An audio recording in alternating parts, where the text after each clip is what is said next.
Marcus was halfway through his morning coffee when he heard a knock at the door. He wasn't expecting visitors, and in this neighborhood, unexpected knocks were rarely good news. He set his mug down, stretched, and swung open the door. Standing there, clutching a clipboard like it contained the secrets of the universe, was none other than Victoria Harrington, the self-appointed queen of the HOA. She pursed her lips like she had just sucked on a lemon. "We need to talk," she said, her tone dripping with artificial politeness. Marcus sighed. "Victoria, it's 7:30, too early for whatever this is." Ignoring him, she thrust a folded letter into his hand. "Your brother is in violation of our HOA guidelines. If this continues, there will be consequences." Marcus unfolded the paper and skimmed it. As soon as his eyes landed on the words, he nearly choked on his laughter. Mr. Ethan Cole has been seen repeatedly wearing unauthorized attire in the neighborhood, specifically military camouflage. This disrupts the visual harmony of the community and may be intimidating to other residents. Marcus blinked. He read it again. Surely this had to be a joke. "You're serious?" he asked, trying to suppress a grin. Victoria's expression was stone cold. "Very." Marcus leaned against the door frame, shaking his head. "You're telling me my brother, who just got back from serving his country, can't wear camo in his own driveway?" Victoria's nose twitched as if the word country personally offended her. "It's not about him, it's about the rules. HOA policy clearly states that residents must maintain a neutral and non-disruptive aesthetic within community spaces." Marcus let out a slow breath, forcing himself to remain calm. He had heard ridiculous things from this HOA before, but this was next level. "Victoria," he said, rubbing his temple, "do you have any idea who my brother is?" "I don't care if he's the mayor," she shot back. "Rules are rules." From the sidewalk, Marcus spotted his neighbor Walter "Gunny" Thompson shuffling by with his aging golden retriever. At 68, the retired Marine gunnery sergeant was a neighborhood fixture, known for his immaculately maintained yard and the American flag that flew year-round. Gunny slowed his pace, clearly eavesdropping. "Everything all right here, Marcus?" he called, his gravelly voice carrying across the lawn. Victoria turned, her smile immediately shifting to the syrupy sweet version she reserved for Maple Creek's older residents. "Just a minor HOA matter, Mr. Thompson, nothing to worry about." Gunny narrowed his eyes, clearly not buying it. "Heard something about military attire being against the rules. That true, Mrs. Harrington?" Victoria's smile tightened. "Community aesthetics are important for maintaining property values, Mr. Thompson." "Interesting," Gunny replied, a dangerous glint in his eye. "Very interesting." Marcus couldn't help but laugh at the irony. If only she knew. Later that day, Ethan was in the backyard, standing over the grill, flipping steaks like he was conducting a military operation.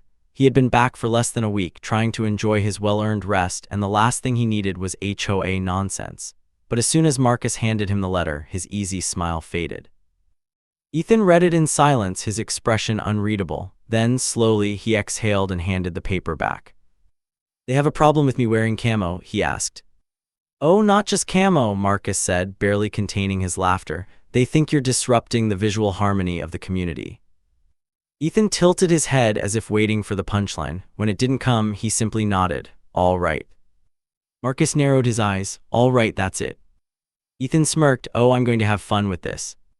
Before Marcus could ask what he meant, the universe answered for him, because at that moment Victoria appeared at the edge of their yard, arms crossed, nostrils flaring. But she wasn't alone. Behind her stood a thin, balding man in an expensive polo shirt, Gerald Wilson, the HOA vice president and Victoria's most loyal ally. "You received the letter," Victoria said. Ethan, still holding the tongs, looked at her like she was some kind of bizarre mirage. "That I did." Victoria cleared her throat, straightening her posture like she was about to discipline a child. "I expect you to comply immediately." Gerald stepped forward, his chin raised. "Commander Cole, while we respect your service, we must insist on adherence to community standards. Mrs. Harrington brought this to the entire board's attention, and we fully support enforcement." Ethan turned his attention back to the grill, flipping a steak with careful precision. "That's funny," he mused, "because I don't recall enlisting under the HOA." Marcus stifled a laugh, but Victoria and Gerald were far from amused. "This is a private, uniformed community," Victoria huffed. "We have standards." Ethan finally looked at her, really looked at her, and then, with the straightest face in the world, he snapped to attention and saluted. "Yes, Commander Harrington." Marcus lost it. He had to turn away to keep from outright cackling. Victoria, however, did not appreciate the humor. Her face darkened as she glared up at Ethan who, despite his casual stance, radiated an air of controlled authority. "This isn't a joke," she said sharply.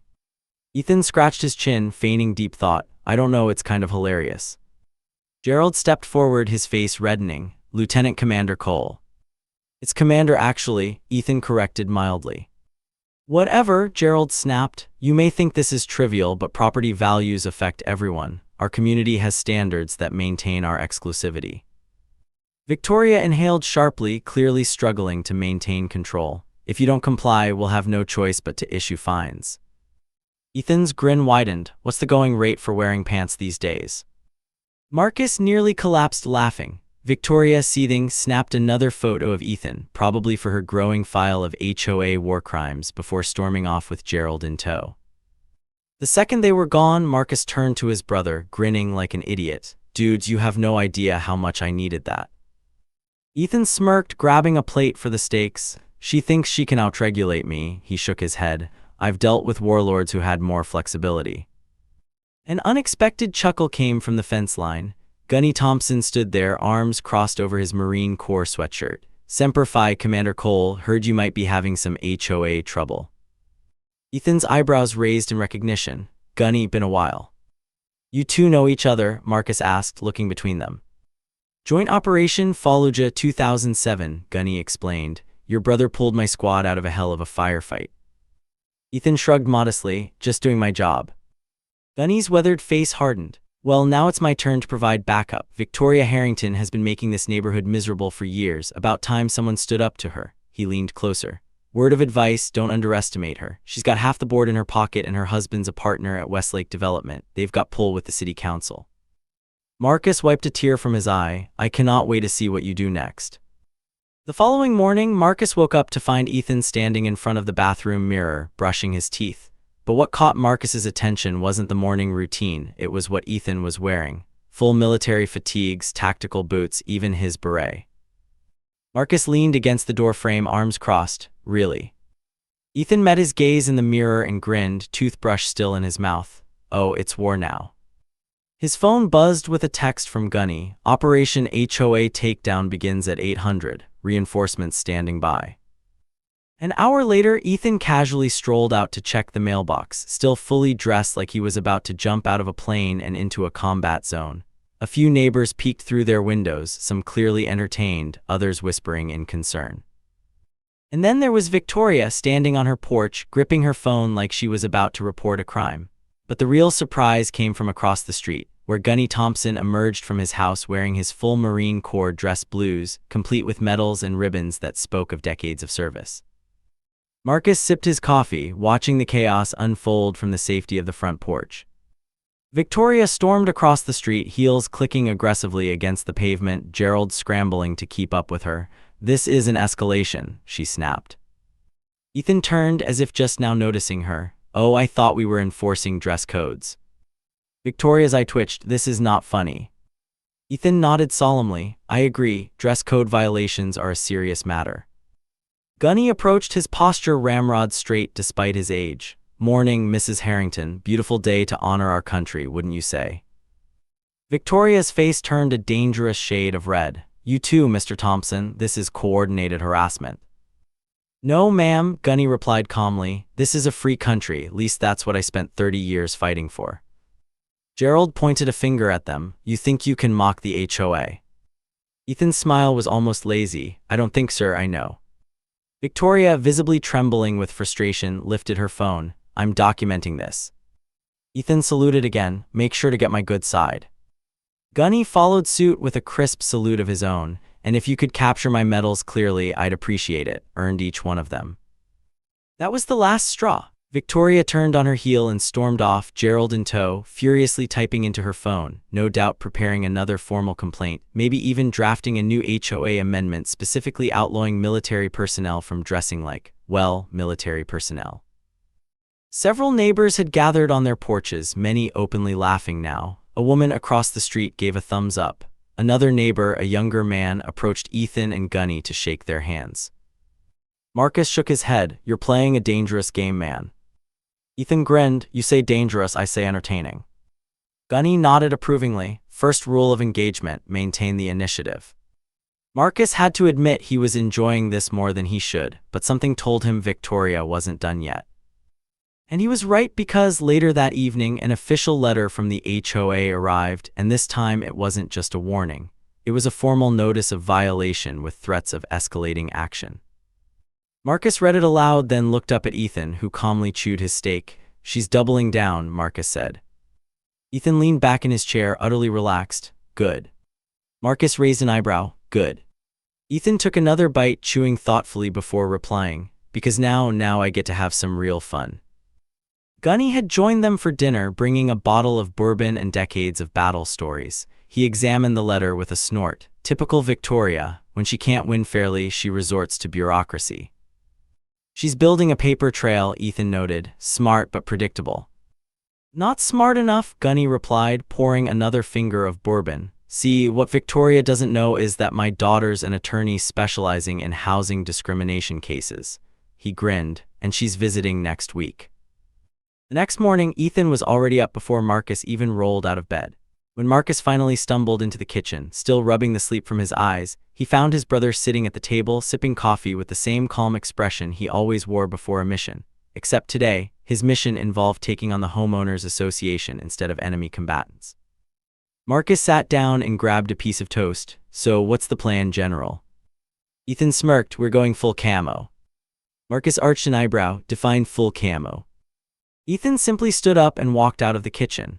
A few minutes later, he returned fully decked out in military fatigues from head to toe, not just his usual casual camo gear, but the real deal: tactical vest, combat boots, and even his unit patches. He looked like he was about to deploy. Marcus nearly spit out his coffee. "Dude, you look like you're about to take over the neighborhood." Ethan nodded approvingly. "Exactly." The doorbell rang. Marcus answered to find Gunny and 4 other older men standing on the porch, all in various military uniforms representing different branches of service. "Reinforcements reporting for duty," Gunny announced. "Hope you don't mind, but I made some calls. Meet the Maple Creek Veterans Alliance." The men introduced themselves: a retired Army colonel, an Air Force master sergeant, a Navy chief petty officer, and a Coast Guard commander. Each wore their uniforms with pride, medals glinting in the morning sun. "We've all had run-ins with Victoria and her rules," the Army colonel explained. "Figure it's time to present a united front." Marcus chuckled, shaking his head. "Victoria's going to lose her mind." "That's the point," Ethan said, grabbing his car keys. "I'm going out." Marcus blinked. "Where?" Ethan grinned. "Everywhere." The Veterans Alliance set out like a military formation, Ethan in his car, the others strategically spread throughout the neighborhood, walking their dogs, checking mail, or simply sitting on porches, all in full uniform. Marcus followed them outside and watched as Ethan casually strolled to his truck like nothing was out of the ordinary, except to everyone watching it was very much out of the ordinary. A couple of neighbors watering their lawns paused, their eyes widening as Ethan, fully geared up, waved at them like it was just another Tuesday. Marcus stood on the porch, shaking his head in amusement as Ethan got in his truck and drove off. He had a feeling today was going to be interesting. Across the street, Victoria emerged from her house with Gerald and 2 other HOA board members. Their jaws dropped at the sight of 6 military veterans in uniform scattered throughout the neighborhood. "This is outrageous," Victoria's voice carried across the street. "Gerald, call a board meeting immediately." A few hours later, Marcus was lounging on the couch when his phone buzzed. It was a text from one of their neighbors, a guy named Jason who lived down the street. "Bro, your brother just walked into the grocery store looking like he's on a black ops mission. Victoria saw him. She's on the warpath. But that's not even the best part. 3 other vets were already there, shopping in full uniform. The manager gave them all military discounts." Victoria stormed out, screaming about coordinated harassment, rolling on the floor laughing. Marcus grinned. He didn't even need to ask what happened. He could picture it perfectly. Ethan walking through the aisles of the local store, grabbing eggs and milk like a regular person while dressed like he was about to conduct a covert operation. And Victoria, she was probably foaming at the mouth. A few minutes later, the door swung open and Ethan walked in, setting a bag of groceries on the counter. Marcus folded his arms. "How'd it go?" Ethan smirked. "Victoria nearly had an aneurysm in the produce section." Marcus laughed. "Did she say anything?" "Oh, she tried," Ethan said, pulling out a carton of eggs. started ranting about community standards and how I was making a scene. But then, and this is the best part, he paused, shaking his head like he still couldn't believe it. Marcus leaned in. What?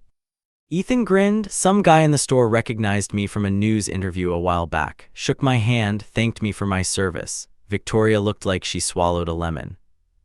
Marcus nearly fell over laughing. She must have been fuming. She was. Ethan put the groceries away, still grinning, and then she made the mistake of calling store security. Marcus's laughter stopped. Wait, she did what?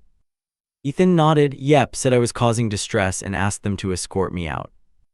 Marcus's jaw dropped. You're kidding. Nope, Ethan said. Security showed up, took one look at me, and guess what? Marcus smirked. They recognized you.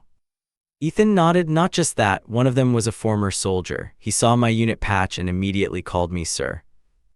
Marcus burst into laughter. You're telling me Victoria called security on you and they ended up saluting you instead? Ethan nodded, grabbing a bottle of water. Yep, she stormed out after that. Gunny appeared at the back door, knocking lightly on the frame. Mission update. Victoria's called an emergency HOA board meeting for 7 p.m. She's trying to push through an immediate rule change.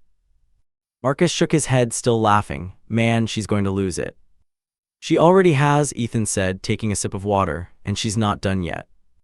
That prediction turned out to be correct. Later that afternoon, a second letter from the HOA arrived. This one wasn't just a complaint, it was a formal warning. The language was harsher, filled with phrases like failure to comply, escalating penalties, and legal action. Marcus read it aloud, then looked up at Ethan. They're really doubling down. Ethan leaned back in his chair, looking utterly unfazed. Good. Marcus frowned. Dude, you keep saying that, but you do realize Victoria is crazy enough to take this all the way, right? Her husband's not crazy, though, Gunny chimed in from his spot at the kitchen table. Frank Harrington's a businessman first. He won't let her drive this ship onto the rocks if it means financial liability. Ethan smiled. I know, that's what makes it fun. Marcus sighed, shaking his head. You're enjoying this way too much. Of course I am, Ethan said. This isn't a fight she can win, she just doesn't know it yet. Gunny checked his phone. My daughter just landed. She'll be here in an hour. Trust me, Victoria has no idea what she's about to step into. And as it turned out, Victoria's next move proved just how far she was willing to go. That evening, as Marcus, Ethan, and Gunny were sitting outside enjoying a couple of beers, a police cruiser rolled into the driveway. Marcus's eyebrows shot up. No way. Ethan took a slow sip of his beer, completely unbothered, called it. The officer stepped out of the car, looking more exasperated than anything. He approached them with a clipboard, glancing down at a piece of paper before looking up. Ethan Cole? Ethan nodded. That's me. The officer sighed. We got a call about an intimidating presence in the neighborhood. Marcus snorted. Let me guess, Victoria. The officer didn't confirm it outright, but the look on his face said everything. Ethan remained calm. I see, and what exactly was the complaint? The officer flipped through his notes. Something about military attire being disruptive to community standards and causing psychological distress to other residents. He looked up deadpan, which I gotta say is one of the dumbest things I've ever heard. A second police car pulled up and a woman in a sharp suit stepped out. Her resemblance to Gunny was unmistakable, same determined jaw, same steady gaze. Officer Ramirez, she greeted, approaching with her hand extended. I'm Sarah Thompson, housing rights attorney. I understand you're responding to a complaint about military uniforms. The officer looked between her and Gunny. Your daughter, I'm guessing. Gunny nodded with obvious pride. Chip off the old block. Sarah produced a folder. I've taken the liberty of preparing some documentation on federal protections for military personnel under the Service Members Civil Relief Act and Fair Housing Act amendments. Additionally, I've drafted a preliminary complaint regarding pattern harassment of veterans in this community. Marcus grinned. So what happens now? The officer sighed again. Nothing, you're not breaking any laws. Hell, half the guys on the force are vets. If anything, I'd say the only person disturbing the peace is the one making these complaints. Sarah handed the officer her card. If this continues, we'll be pursuing federal intervention. Housing discrimination against military personnel is taken very seriously. Ethan nodded. I appreciate that. The officer chuckled. Honestly, I'd tell you to take it easy, but I think we both know you're enjoying this. Ethan smirked just a little. The officer shook his head, clearly amused. All right, well, you gentlemen have a good night. As the cops drove away, Marcus turned to his brother. So let me get this straight, Victoria called the police on you and they ended up siding with you instead. Ethan nodded, completely unfazed, twice in one day. Marcus laughed. She's got to be losing her mind. Oh, she is, Ethan said, and she's going to keep digging that hole. Sarah checked her watch. The HOA meeting starts in 30 minutes, shall we? Marcus exhaled, running a hand through his hair. Man, she really doesn't know what she's up against, does she? Ethan leaned back in his chair, completely relaxed. Nope. Marcus shook his head, still in disbelief. What do you think she'll do next?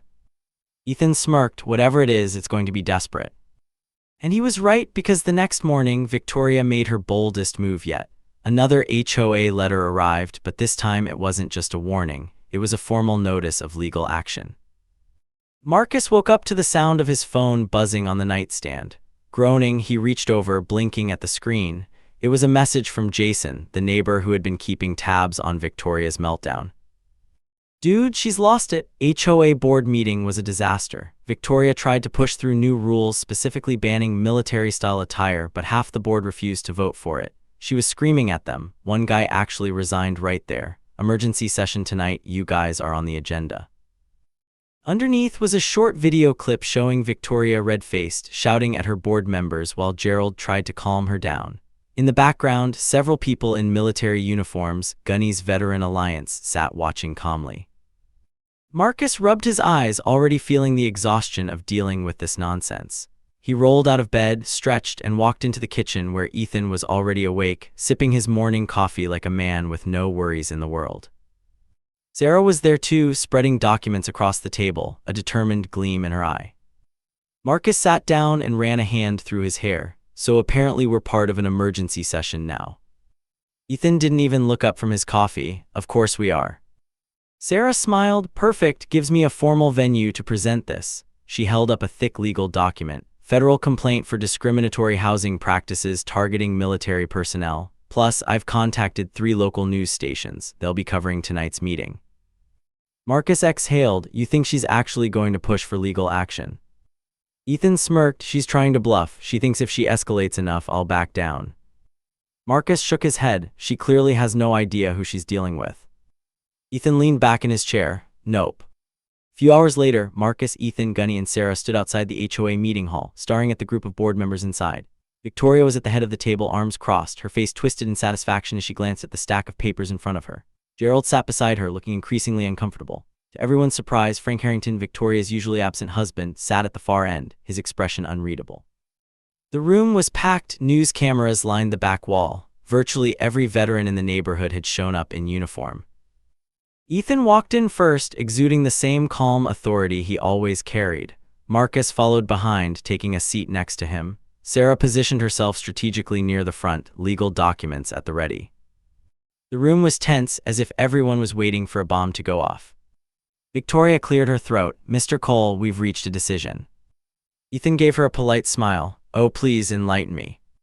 Victoria slid a document across the table. You are officially being fined for non-compliance with HOA regulations. If you refuse to pay, we will be forced to take further legal action. At the back of the room, Frank Harrington shifted uncomfortably, eyeing the news cameras with growing concern.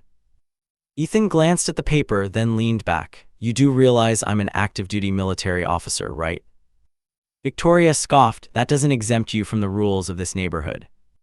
Ethan nodded. You're right, it doesn't, but you know what it does exempt me from. Victoria blinked. What? Ethan pulled out his phone and scrolled for a second before turning the screen around. Federal law. Victoria's face twitched. Marcus grinned. Oh, you don't know, do you? Sarah stepped forward. Allow me to explain. She placed a document on the table. The Service Members Civil Relief Act and the Fair Housing Act amendments specifically prohibit discriminatory housing practices against military personnel, including regulations that disproportionately target or burden service members. Ethan placed his phone on the table, playing a short clip from a government website. The video clearly outlined a federal law protecting active military personnel from discrimination in housing policies, including HOA restrictions that unfairly target their service. The room went silent. Victoria's lips thinned. That's irrelevant, she snapped. Ethan raised an eyebrow. A federal law is irrelevant. Victoria straightened her posture. We are an independent homeowners association. Our regulations are legally binding. No, they're not, Sarah interjected. Not when they directly violate federal law. Victoria's eye twitched. One of the other board members cleared his throat, looking uncomfortable. Victoria, is this, something we checked before issuing the fine? From the back of the room, Frank Harrington finally spoke up. Victoria, a word now. Victoria shot him a glare. This is about maintaining community standards. Marcus grinned, pretty sure federal law outranks the HOA handbook. Another board member sighed. Victoria, I don't think we can actually enforce this. Frank Harrington stood up, his businessman's composure clearly strained. As legal counsel to this board, I strongly advise against pursuing this matter further. He looked directly at the news cameras. The Maple Creek HOA has tremendous respect for our military personnel and would never knowingly violate federal protections afforded to them. Victoria's face turned red. This is an internal matter. Sarah smirked. Not anymore. See, I've already filed a preliminary complaint with the Department of Housing and Urban Development. They're very interested in what you're doing here. Victoria's mouth opened and closed like a fish gasping for air. You filed a federal complaint. Sarah shrugged. When you target military personnel, you don't just face local consequences. Federal agencies take this very seriously. Frank quickly crossed the room to Victoria's side. We need to adjourn this meeting. Now, his voice was low but carried an unmistakable urgency. Victoria looked like she was ready to explode. The board members exchanged nervous glances, clearly realizing that they were in way over their heads. One of them sighed heavily. I think we should table this discussion. Victoria turned on him. No, we cannot allow this to stand. Marcus leaned forward. Victoria, let me ask you something. If this goes to court and you lose, what do you think happens next? Victoria's jaw tightened. Sarah answered for her. It means not only will the HOA be forced to drop every single one of these complaints, but you might also face legal repercussions for targeting an active duty officer. Additionally, the HOA could be liable for damages, legal fees, and potentially even punitive penalties for willful discrimination. A bead of sweat formed on Victoria's forehead. Gerald coughed nervously. I think it's best if we just drop this. Victoria glared at him. You're giving in. Frank placed a firm hand on Victoria's shoulder. We're avoiding a costly lawsuit and potential federal investigation. The news cameras continued to roll, capturing every moment of Victoria's downfall. Victoria looked like she wanted to scream. She gripped the papers in front of her so tightly her knuckles turned white, but she knew it was over. The HOA had no choice. If they pushed forward, they'd be in deep legal trouble. Finally, she exhaled sharply. Fine. Ethan smiled. I appreciate your cooperation. Victoria stood up so quickly her chair nearly toppled over. Without another word, she stormed out of the room, slamming the door behind her. Frank hurried after her, his face a mask of controlled fury. The remaining board members sat in awkward silence before one of them sighed. Well, that was eventful. Ethan stood up, shaking a few hands. I hope we can all get along better moving forward. As news reporters swarmed around them for comments, Sarah deftly handled their questions, emphasizing the importance of respecting military personnel and their rights. Marcus grinned as they walked out of the meeting hall. So does this mean we won? Ethan smirked. We won the battle. Marcus arched an eyebrow. You think she's going to try something else? Oh, absolutely, Ethan said. People like Victoria don't just give up. And he was right. Over the next few days, Victoria tried everything, sending passive-aggressive emails, putting up flyers about proper neighborhood attire, even stopping random neighbors to complain about the threat to community values. But it didn't matter. The board had made its decision. She had lost. The local news had run with the story. HOA backs down after attempting to regulate military uniforms. Public opinion was overwhelmingly against Victoria, with social media comments flooded with support for Ethan and criticism of the HOA. A week after the showdown, Frank Harrington appeared at Marcus and Ethan's door. Gentlemen, he said stiffly, I wanted to personally apologize for this unfortunate situation. My wife sometimes becomes overzealous in her role. Ethan nodded, apology accepted. Frank hesitated. I should also inform you that Victoria will be stepping down from the HOA board, effective immediately. Marcus tried to hide his surprise. That's unexpected. It's for the best, Frank replied, clearly choosing his words carefully, for everyone. After he left, Marcus turned to Ethan. Did you expect that? Not Victoria stepping down, Ethan admitted, but Frank intervening, absolutely. He's got too much at stake professionally to let Victoria's crusade damage his reputation. Then one evening, as Marcus and Ethan were relaxing on the porch, they saw it, a moving truck. Victoria was packing up. Marcus stared in disbelief. No way. Ethan smirked, told you she'd dig her own grave. Gunny joined them, satisfaction evident in his weathered face. Just got the word, Frank's been transferred to their West Coast office. Promotion, they're calling it, more like damage control. They watched as Victoria barked orders at the movers, her face twisted in frustration. She spotted them across the street, and for a brief second they locked eyes. Marcus gave her a little wave. Ethan, ever the professional, simply nodded in acknowledgement. Gunny offered a crisp salute. Victoria turned away, muttering something under her breath as she stomped back inside. Marcus grinned. I can't believe it, she's actually leaving. Ethan stretched. She made herself unwelcome. This was inevitable. As the sun dipped below the horizon, the neighborhood seemed lighter, more peaceful. The reign of Victoria Harrington was officially over. That weekend, Ethan hosted a barbecue. It was a celebration, a way to bring the community together after all the drama. Neighbors who had been too afraid to speak up before finally shared their own HOA horror stories. Laughter filled the air as Ethan flipped burgers, and for the first time in a long time, the neighborhood actually felt like home. The Veterans Alliance was there in full force, out of uniform now, but wearing matching t-shirts with Maple Creek Veterans Alliance printed across the front, a new neighborhood organization Gunny had formalized, dedicated to supporting military families and veterans in the community. Sarah had brought news that she was opening a satellite office for her law firm in town, specializing in housing rights. After meeting all of you, she explained, I realized there's a real need here. As they sat around the fire pit, beers in hand, Marcus nudged Ethan. You realize this is going to be one of those legendary stories people tell for years, right? Ethan smirked. Good. Gunny raised his bottle in a toast to Commander Cole, who reminded us all that sometimes the best way to fight bureaucracy is with a little strategic chaos. Jason, who had documented much of the saga through texts and social media, chimed in.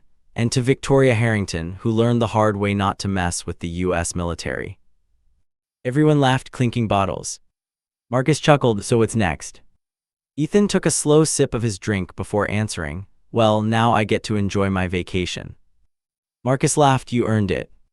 And for the first time since he got back, Ethan finally got to relax. No battles, no wars, just peace and maybe, just maybe, a little bit of well-earned chaos. The next morning, a letter arrived addressed to both brothers. Inside was a formal notice that Maple Creek residents had voted to completely restructure the HOA, with a new board focused on community support rather than restrictive regulations. At the bottom was a handwritten note. Thought you'd want to know, Frank Harrington resigned from Westlake Development. Rumor has it they were using HOA rules to devalue certain properties for later acquisition. Federal investigation pending. Seems like you guys started something bigger than just a uniform dispute. Thanks for that. Your neighbors. Marcus handed the note to Ethan, who read it with a satisfied smile. Mission accomplished, he said simply before turning back to his breakfast.